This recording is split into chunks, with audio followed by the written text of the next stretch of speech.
Alors, donc, on va reprendre l'analyse cette fois-ci, non plus de la configuration externe, mais la configuration interne du cerveau. En passant par les ventricules, ça permet de bien voir les noyaux, la substance blanche, qui en forment les rapports. Alors, je vais tout de suite passer au troisième ventricule. On a largement parlé du système ventriculaire tout à l'heure. Je gagne du temps.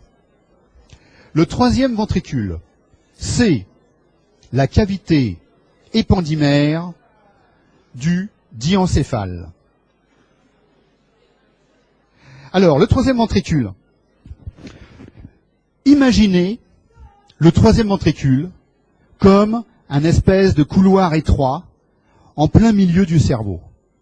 On va le zoomer un peu, c'est notre amphithéâtre. C'est exactement la même chose. Il va y avoir une paroi antérieure, une paroi postérieure, les parois latérales, le toit, le plancher. Nous sommes dans le troisième ventricule. Et on va voir que ces parois seront soit des noyaux, soit éventuellement des commissures, c'est-à-dire des grands faisceaux qui associent des régions, excusez-moi, des régions cérébrales entre elles. Ça peut arriver au bout de 3 heures. Alors, donc, première paroi, la paroi antérieure, que je vais vous montrer ici sur le dessin. Cette paroi antérieure est formée par une lame très fine, ici, qu'on va appeler la lame terminale. Si vous vous mettez dans le troisième ventricule comme vous l'êtes actuellement, vous regardez par en avant, eh bien, c'est cette photo-là qui est une vue endoventriculaire du ventricule, et notamment de la paroi antérieure, vue endoventriculaire. Vous apercevez alors cette lame, ici, qui est très fine, et d'ailleurs, quand je fais une IRM en coupe sagittale, regardez, on voit parfaitement cette petite lame ici, qui est la lame terminale. C'est très fin. Juste en avant de la lame terminale, vous voyez ici un faisceau blanc qui est en train de passer au travers, transversalement. Si je fais une coupe sagittale de cette région, j'obtiens l'IRM qui est ici, qui est une IRM en coupe sagittale. Donc, en coupant la commissure antérieure, puisque c'est la commissure antérieure qui est ici, je vais avoir la section de cette commissure antérieure que vous voyez ici, flèche bleue, et je vais marquer commissure antérieure qui passe transversalement dans la paroi antérieure du troisième ventricule. La commissure antérieure, c'est un faisceau de fibres sur les axones qui associe les deux lobes temporaux.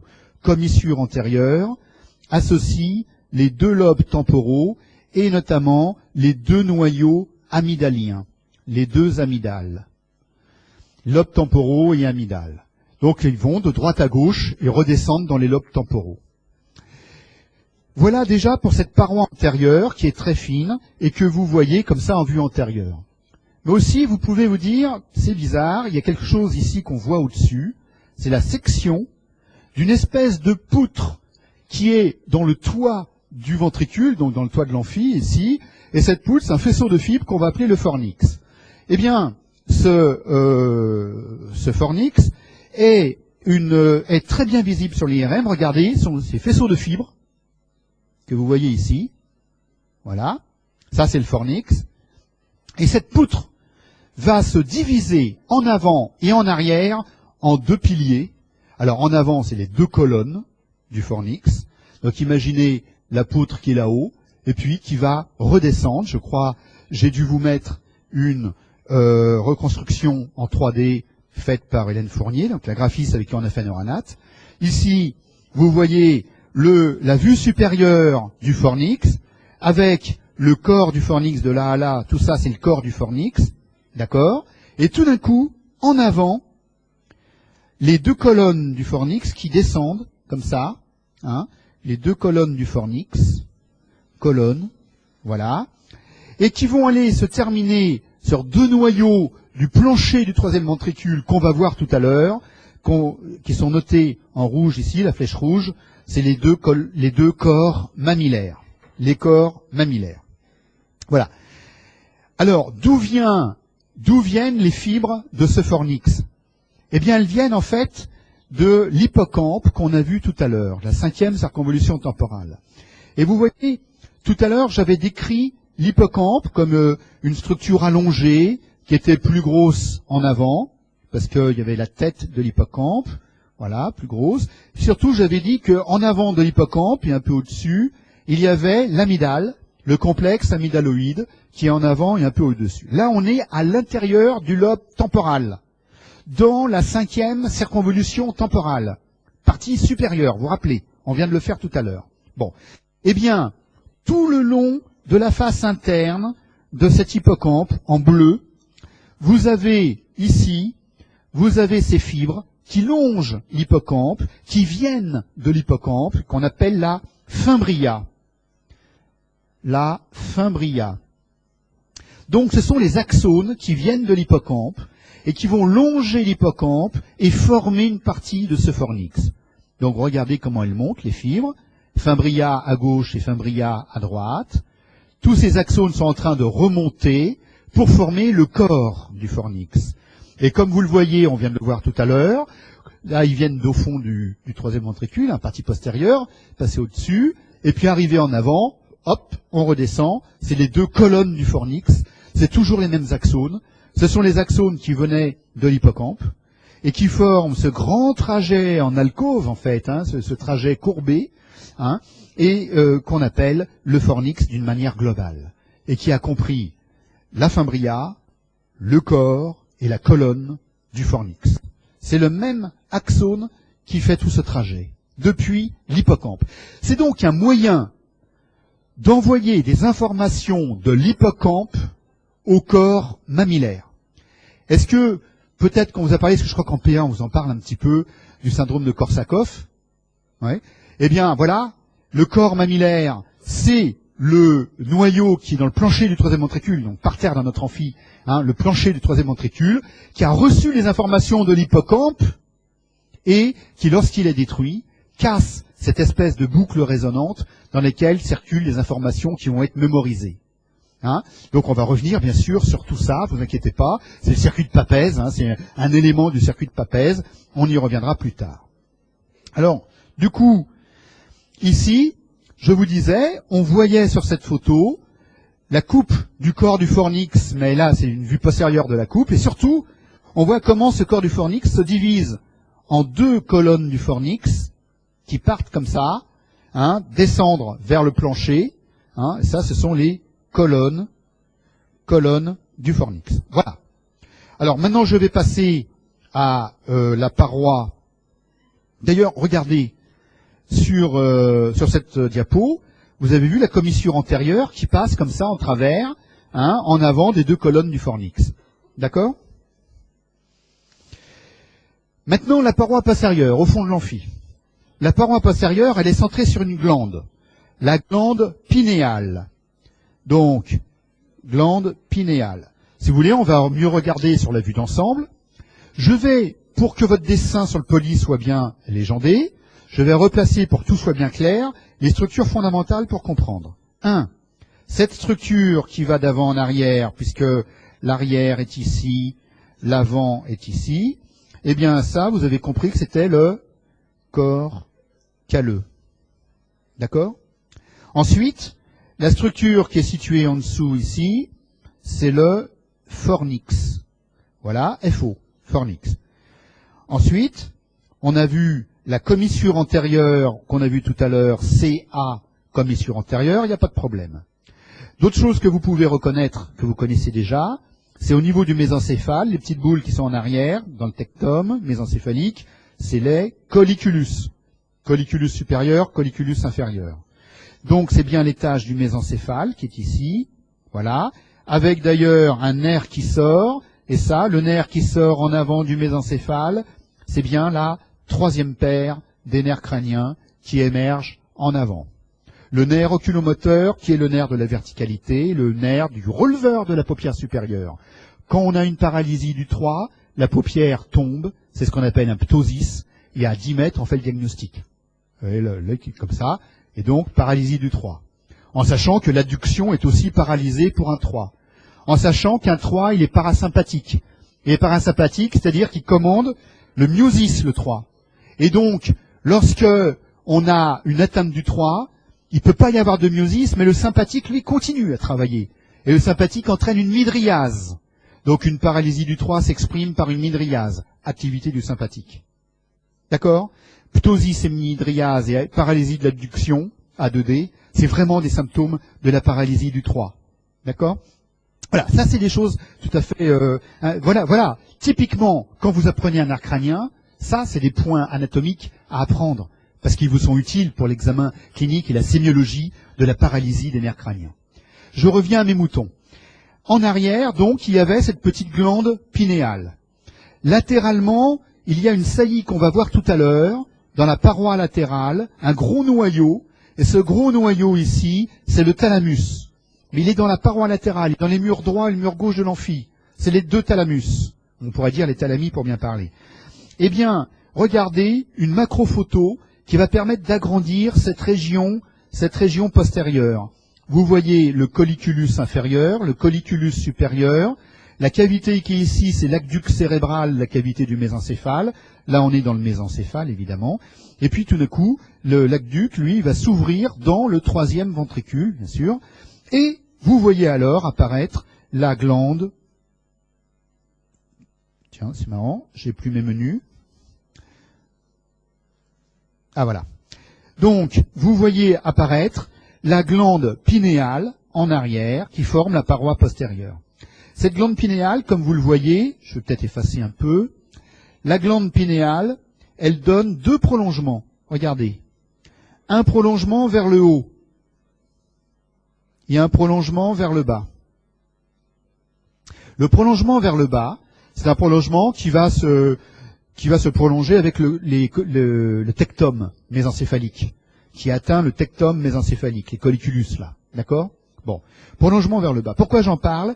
Parce que dedans, vous avez ici, on voit pas très très bien, je trouve, donc je vais tout effacer, pour montrer, par rapport à la flèche bleue, ce renflement, c'est la commissure postérieure qui chemine dans le prolongement inférieur de la pinéale. Commissure postérieure, donc c'est des faisceaux de fibres qui passent de droite à gauche. Bon. Alors, j'insiste là-dessus, parce que en IRM, quasiment systématiquement, extrêmement fréquemment, dans le plan axial, on définit le plan axial, le plan horizontal, comme le plan qui passe par CP, commissure postérieure, et CA, commissure antérieure. Voilà, CA, CP.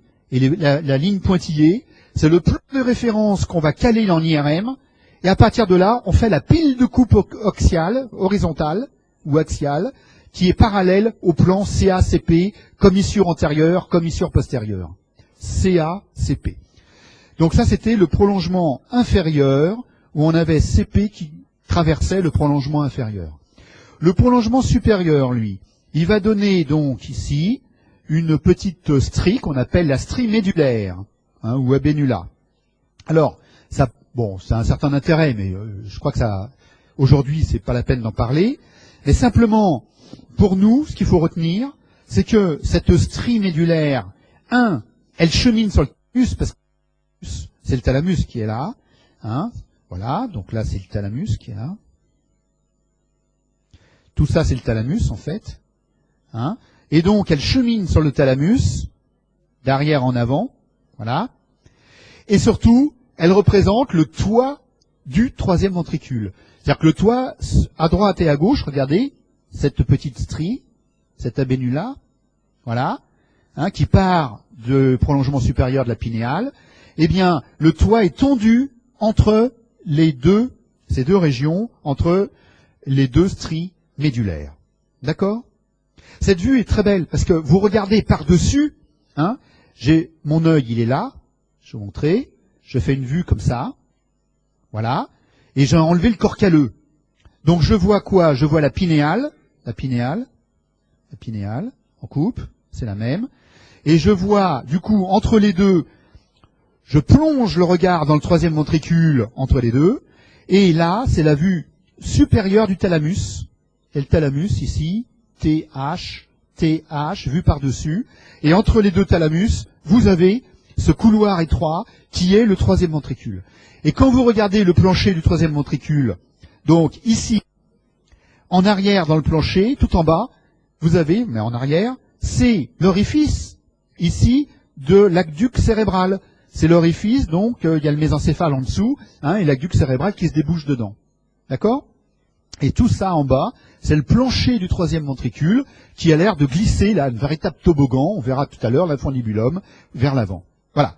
Donc, paroi postérieure, il est centré par la glande pinéale, il donne deux prolongements, un, la strie médulaire avec le toit tendu entre les deux stries, le toit du V3, et deux, le prolongement inférieur avec la commissure postérieure qui la traverse. C'est tout. D'accord? Maintenant, la paroi latérale. La paroi latérale, le dessin du milieu est fondamental. On va remettre les structures, le corps calleux qu'on voit un petit peu là, mais qui a été quand même pas mal coupé, le fornix qu'on voit ici, du moins le corps du fornix qu'on voit à ce niveau-là, et puis on voit la pinéale, la glande pinéale, et la strie médulaire ou abénula qu'on voit ici, la commissure postérieure comme d'habitude, la commissure antérieure, tout ça c'est ce qu'on vient de faire. On voit que la paroi latérale du troisième ventricule présente trois régions. Premièrement, la région violette ici, qui est une véritable complexe nucléaire, c'est le thalamus. Le thalamus est un complexe nucléaire. C'est un ensemble de noyaux. Vous avez les relais de la vision, les relais de la sensibilité, les relais de l'audition, des noyaux pour le contrôle de la motricité, etc., etc. C'est un complexe nucléaire. Bon, donc vous voyez, il est très volumineux ici. Ensuite, vous avez une deuxième région qui est située en bas et en avant, en bleu ciel ici, dans la paroi latérale. Eh bien, cette région, c'est l'hypothalamus. Hypothalamus.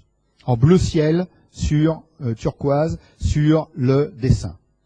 Cet hypothalamus, nous en ferons un cours, et je vous dirais que dans ces 30 grammes de petites régions de cerveau, il y a tous les grands contrôles de la faim, de la soif, de comportement végétatif, la régulation de la température, quelque chose d'extraordinaire sur 30 grammes de cerveau. Et en plus, c'est tout ce qui commande les glandes, puisque l'hypothalamus est relié à l'hypophyse. Et que l'hypophyse, ensuite, envoie des ordres aux différentes glandes. Donc, 30 grammes de cerveau, stratégique. Et puis, en dessous, troisième partie, en dessous du thalamus, et en arrière de l'hypothalamus, en arrière de l'hypo, et en dessous du thalamus. En jaune, malheureusement, le jaune, je l'ai fait descendre, enfin, j'ai pas vu que la graphiste avait continué dans l'aqueduc cérébral, ça c'est faux, bien sûr. Là, il faut pas, là, il n'y a pas de jaune ici, là. Là, il n'y a pas de jaune, j'enlève, bien sûr. Voilà. Mais, dans le troisième ventricule, la partie jaune, c'est le sous-thalamus. Or, dans ce sous-thalamus qui est au-dessus du mésencéphale, il y a un noyau qu'on appelle évidemment le noyau sous-thalamique. Et actuellement, il est la cible d'électrodes qu'on implante chez des Parkinsoniens dans un état quand même très grave, très avancé, qui résiste au traitement, etc. Et qui permet, lors de stimulation, de débloquer un bon nombre de sujets parkinsoniens qui étaient dans un état quand même tout à fait dramatique. Donc vous voyez, c'est les cibles thérapeutiques aussi pour des stimulations dont je vous reparlerai plus tard. Voilà. En IRM, on voit très bien tout ça. On voit le thalamus sur la paroi latérale. On voit l'hypothalamus ici, on le voit sans le voir, parce que si la coupe, elle passe en plein dans le ventricule, elle coupe rien. Elle coupe du liquide céphalorachidien en plein milieu. Il n'y a pas de raison qu'elle coupe le thalamus. Sinon, la coupe serait pas sagittale, elle serait parasagittale droite ou parasagittale gauche, évidemment. Donc, elle nous montre l'hypothalamus, et puis la région hypothétique du sous-thalamus. Voilà. Je fais une flèche. Voilà. La région du sous... Ah, mais décidément, c'est trop petit. Bon, vous m'avez compris. Voilà. Ici, la région du sous-thalamus. D'accord? Voilà. Voilà cette paroi latérale. Et il ne faut pas oublier que en avant du thalamus, flèche jaune ici, qu'est-ce que vous voyez? Entre le fornix qui descend comme ça et le thalamus qui s'arrête ici, entre les deux, il y a un orifice. Et cet orifice, c'est le foramen interventriculaire. Et ça, c'est fondamental. Puisque je vous disais que ce foramen interventriculaire, ici, le trou qui est là, entre le fornix et le thalamus, c'est la communication, donc je vais marquer foramen interventriculaire, égale communication entre VL et V3. Évidemment, il y en a deux, parce qu'il y a le VL droit et le VL gauche, donc il y a le foramen interventriculaire à droite et le foramen interventriculaire à gauche, en avant de chaque thalamus. Thalamus droit, thalamus gauche. Voilà. En IRM, c'est ce qu'on voit aussi en coupe. Regardez, en coupe, voilà. Si l'IRM est assez postérieur ici, eh bien, j'ai mon troisième ventricule qui est en plein milieu, bien sûr.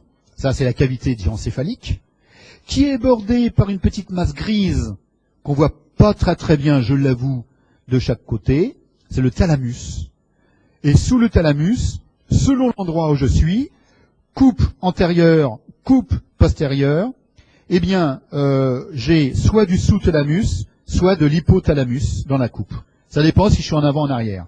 Ici, on voit la différence. Regardez. Coupe A, coupe postérieure. Je vais couper, le thalamus, voilà, en gris, du thalamus, tout ça, d'accord, du thalamus, et en dessous, la toute petite région qui est là, en dessous, du sous-thalamus, flèche bleue. Par contre, après, dans la coupe, je vais avoir un petit peu de tronc cérébral. Bon, là, j'ai un peu plus, parce que je pense que le plan, il est un peu oblique. Alors là, j'ai tout le tronc cérébral, j'ai le mésencéphale, le pont et la moelle allongée. Carrément, je suis dans le plan du tronc cérébral. D'accord? Si maintenant je fais une coupe antérieure, B, la coupe antérieure, qu'est-ce que j'ai? Regardez, c'est très intéressant. Là, j'ai le fornix qui commence à se diviser en deux branches, les colonnes du fornix. Au milieu, voilà, le fornix, j'ai rasé le fornix là, il est là, FO, vous voyez, il descend. Et puis là, je tombe dans la cavité du troisième ventricule, bordée seulement par l'hypothalamus. Donc je n'ai pas la grosse masse ronde, j'ai juste un petit peu de gris. Hein, c'est l'hypothalamus, je suis en avant.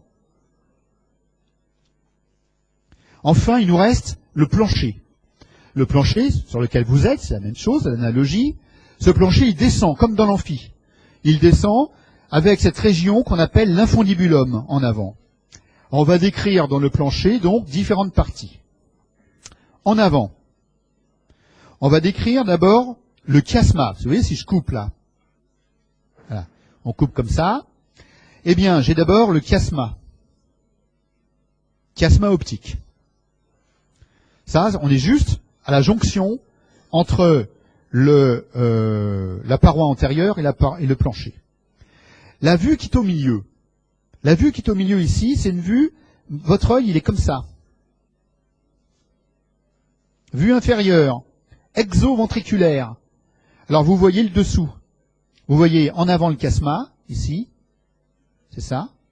Et après, vous allez voir la tige sur laquelle est appendue, je vais un peu effacer, la tige sur laquelle est appendue, la tige pituitaire, où est appendue la glande hypophyse.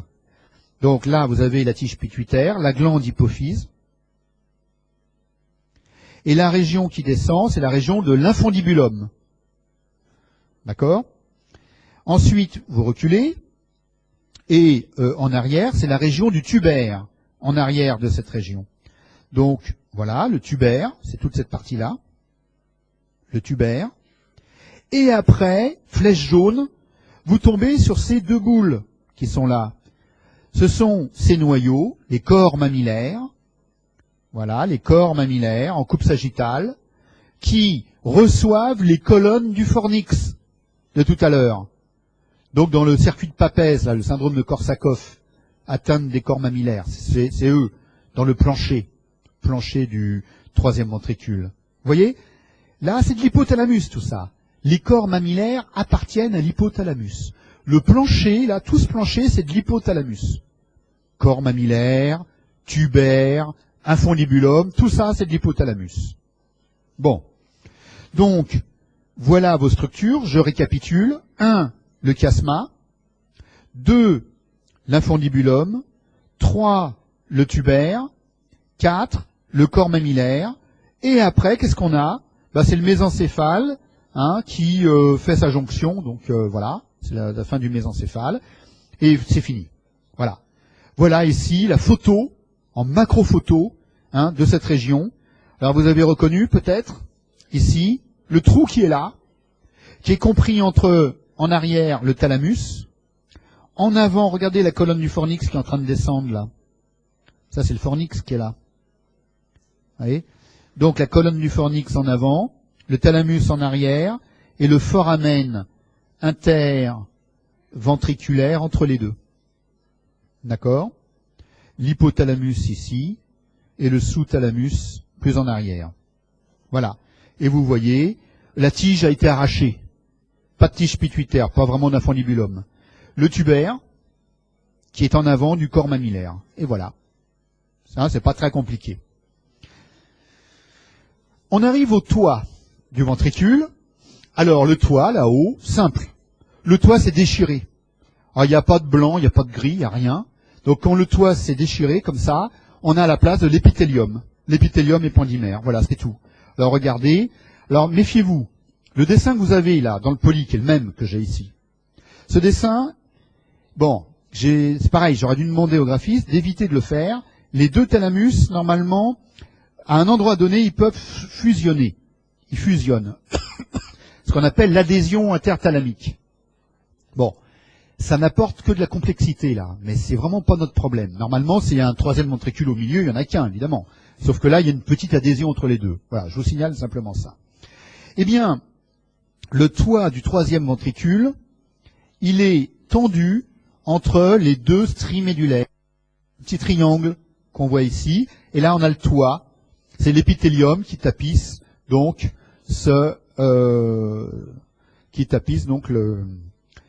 le troisième ventricule. C'est tout. Voilà. Alors évidemment, l'intérêt d'avoir un toit extrêmement fin, avec juste l'épithélium et il y a un peu de pymère dessus, c'est que des plexus choroïdes, merci, peuvent ici faire saillie dans le toit, et sécréter le liquide céphalorachidien dans le toit du troisième ventricule. Voilà, tout simplement. D'accord? Donc un toit très simple, une membrana tectoria en fait, c'est l'épithélium, ce qu'on appelle la membrana tectoria, et les plexus qui sont dessus. Voilà. Ça va? Bon, c'est un peu rapide, je l'avoue, mais bon, vous avez quand même pas mal de choses sur votre poly. Alors les ventricules latéraux, eux, ce sont les cavités des deux hémisphères. Hémisphère droit, hémisphère gauche. Voici le ventricule latéral droit, le ventricule latéral gauche, le troisième ventricule et le quatrième ventricule, V4. Vous voyez la communication d'ailleurs avec le foramen interventriculaire. Le foramen interventriculaire. D'accord? Voilà. Alors déjà, ce que vous remarquez, c'est que non seulement il y en a deux, mais en plus, ils ont vraiment une forme en fer à cheval. Alors ça, c'est important, c'est que vos hémisphères, en se développant, ils se sont développés en fer à cheval. C'est pour ça que chez l'homme, il y a un phénomène de temporalisation. Vous avez des cerveaux très très inférieurs où il n'y a pas de lobe temporal, parce qu'il ne s'est pas beaucoup développé. Mais dès qu'il y a beaucoup de surface corticale, un grand volume de néocortex, surtout, c'est à ce moment-là le lobe temporal qui se développe. Donc les ventricules vont suivre, les noyaux vont suivre, et les commissures vont suivre. Par exemple le fornix. Le fornix qui a la forme en fer à cheval qu'on a vu tout à l'heure. Alors on va décrire, à l'intérieur de ce ventricule, je vais faire très simple, on va décrire différentes régions. Une corne frontale en avant, un corps ventriculaire et une corne temporale, et ici une corne occipitale. Voilà les grandes régions qu'on va décrire. là, je vais m'attacher à la corne frontale. C'est le ventricule qui est dans le lobe frontal. Alors, la corne frontale, son rapport est très simple, c'est encore sur l'IRM qu'on voit le mieux. Regardez, qu'est-ce qu'il y a au-dessus de la corne frontale? Donc les cornes frontales, elles sont là, droite et gauche. Le rapport supérieur, c'est le corps calleux. C'est-à-dire, ces grands faisceaux de fibres, ce sont des millions de fibres qu'il y a là. Ces grands faisceaux de fibres qui associent l'hémisphère droit et l'hémisphère gauche. On en a parlé tout à l'heure dans les callosotomies, le split brain. Bon. Donc, rapport supérieur, le corps calleux. Alors sur le dessin, c'est la même chose, le corps calleux, voilà. Rapport interne des ventricules. Alors simplement, il y a une petite paroi très fine entre les deux. Cette petite paroi très fine verticale, c'est la face interne des hémisphères en fait, puisque les deux hémisphères sont un peu accolés là. C'est ce qu'on appelle le septum pellucidum. Le septum pellucidum, donc je vous l'ai mis là d'ailleurs, donc il n'y a pas de souci.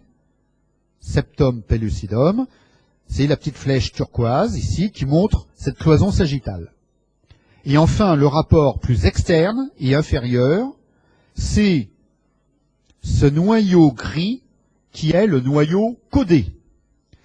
Qu'est-ce que le noyau caudé? Le noyau caudé est une structure en fer à cheval qui va présenter plusieurs parties.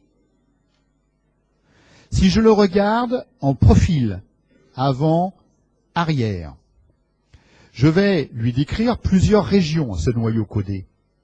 Tout d'abord, une tête en avant. Et là, on est dans le lobe frontal.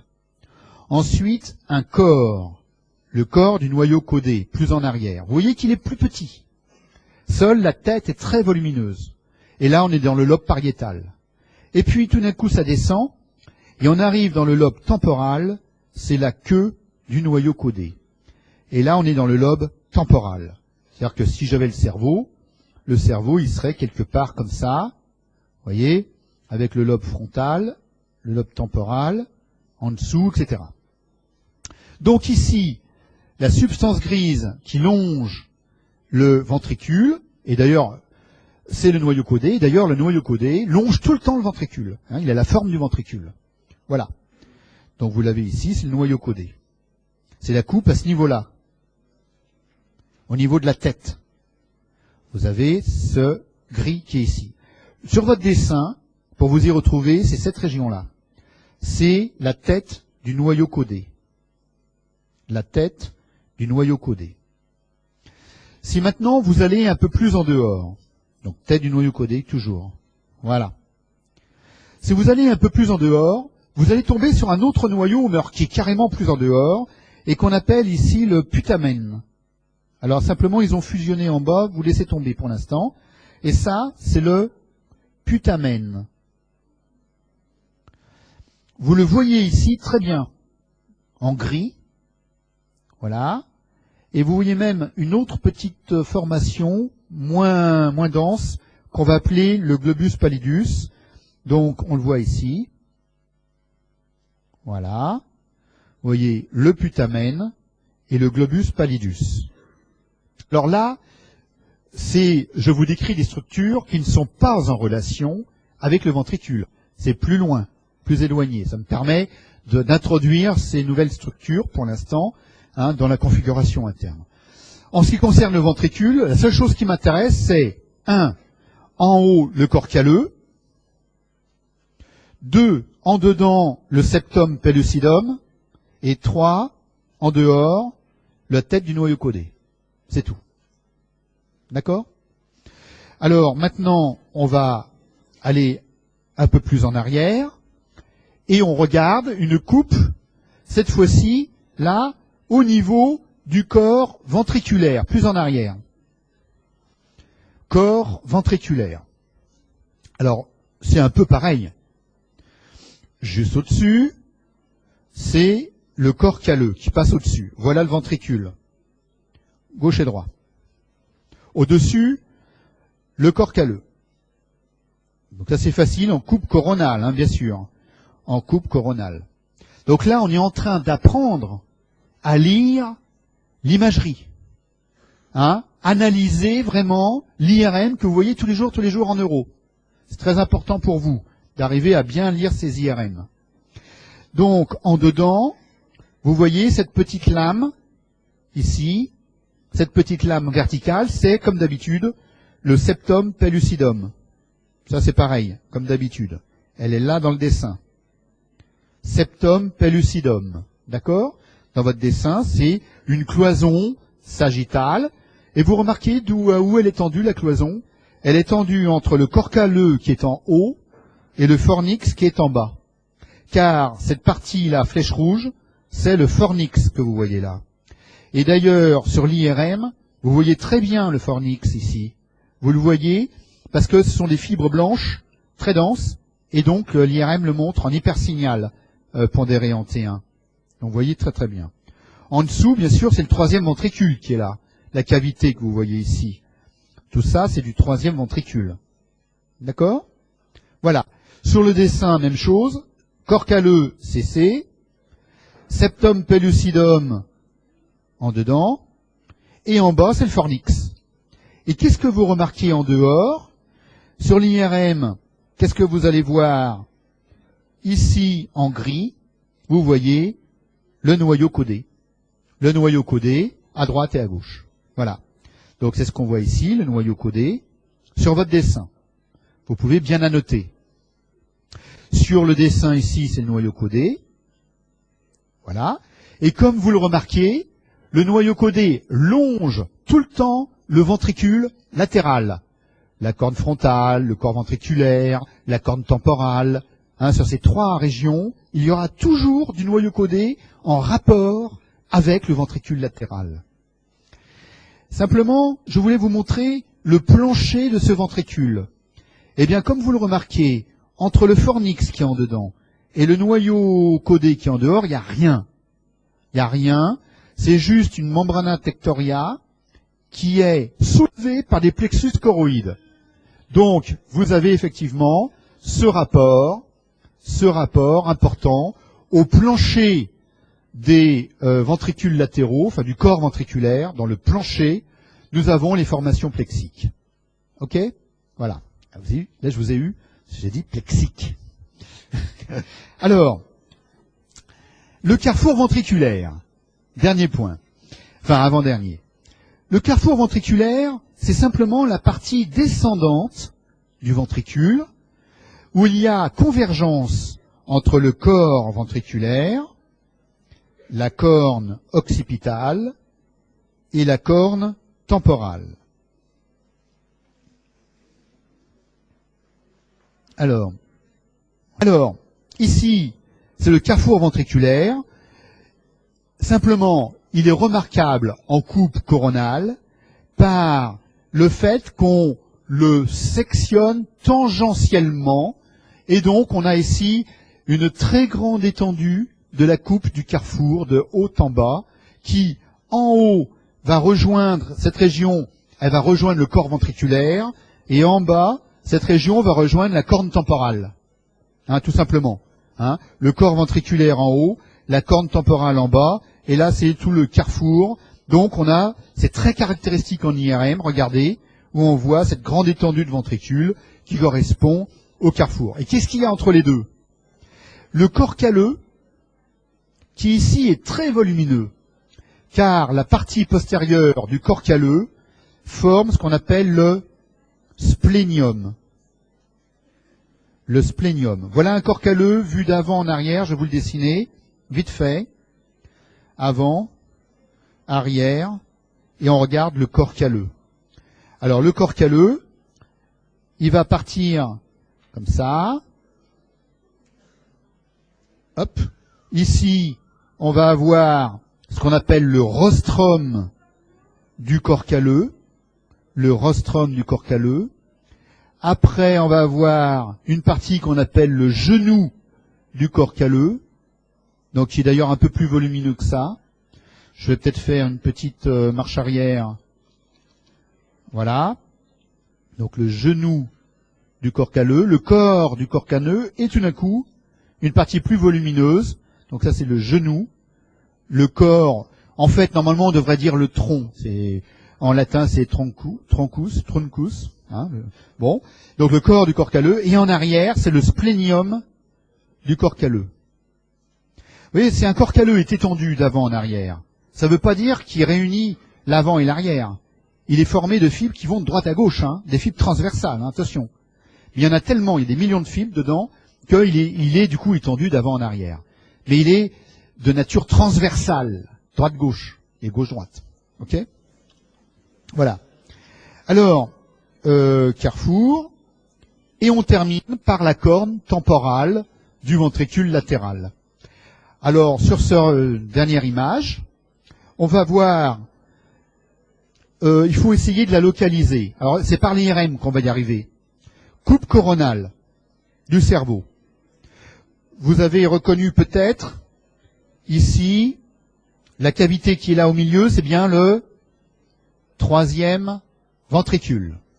Ensuite, les deux cavités qui sont là, les deux cavités qui sont au-dessus, à droite et à gauche, ça c'est le ventricule latéral droit et gauche, hein, mais on va retrouver la cavité, alors là on la voit pas parce qu'il est un peu tassé, donc du coup on la voit pas, c'est trop petit, et en bas. Voilà, ça c'est VL, et le même ventricule en bas, en haut, en bas. C'est comme un pneu de vélo qu'on a coupé en deux, et je le coupe en haut et je le coupe en bas, hein, puisque c'est en fer à cheval. Et là pareil, VL, VL. Voilà. Alors si je zoome cette région, voilà ce que j'obtiens. Ça c'est anatomique. Hein. Vous avez peut-être reconnu le gyrus para-hippocampique. Vous avez reconnu l'hippocampe. Et vous voyez que l'hippocampe forme, voilà l'hippocampe, forme le plancher du ventricule latéral. L'hippocampe forme le plancher du ventricule latéral. Premier point. Et vous retrouvez au-dessus du ventricule, parce que là le ventricule, je vais le faire en rayé rouge. Là. Voilà, ça c'est le ventricule. On voit ici. Eh bien, dans le toit du ventricule, qu'est-ce qu'on a? Le noyau caudé, mais c'est la queue du noyau caudé, qui est en train de longer le ventricule latéral, la corne temporale. D'accord? Donc ce qu'on appelle donc la corne temporale. Vous, donc, ce que vous retenez, c'est deux rapports essentiels, le reste, à la limite, oublié. Hein, c'est au plancher, l'hippocampe au plancher de la corne temporale, et le noyau caudé, la queue du noyau caudé, au toit de la corne temporale. Voilà ce qu'il faut retenir. J'en profite pour vous montrer, quand je vous ai parlé tout à l'heure du fornix, vous vous rappelez cette espèce de poutre qui est au-dessus du V3, et qui, en arrière, descendait là-bas en arrière pour aller vers les lobes temporaux, et revenir en avant, longer les hippocampes, donc dans la cinquième temporale. C'était la fimbria qu'on appelait. Eh bien ici, je la vois, la fimbria. C'est ce faisceau de fibres qui est coupé. C'est la section de la fimbria que vous voyez là. Elle longe l'hippocampe d'avant en arrière. Ça, c'est une coupe coronale. Donc vous imaginez les deux hippocampes, les espèces de saucisses comme ça, qui sont allongés d'avant en arrière, hein, et en dedans des hippocampes, deux faisceaux de fibres qui longent d'avant en arrière, qui sont les fimbria, qui remontent et qui se rejoignent pour former le corps du fornix. Et en avant, à nouveau, ils se séparent, et en avant, c'est les deux colonnes du fornix qui descendent, qui arrivent en bas sur les boules, qui sont les corps mammillaires, et qui forment une partie du circuit de Papez. Voilà donc cette anatomie assez complexe. La corne occipitale, je dirais juste un point important, c'est le rapport de la corne occipitale avec la scissure calcarine. Rapport avec la scissure calcarine. Voilà la corne occipitale. Donc là, je ne vais pas trop m'étendre là-dessus, puis je vois que vous êtes un peu fatigué. Donc je crois que c'est sûrement la dernière. Rapport de la scissure calcarine avec la corne occipitale.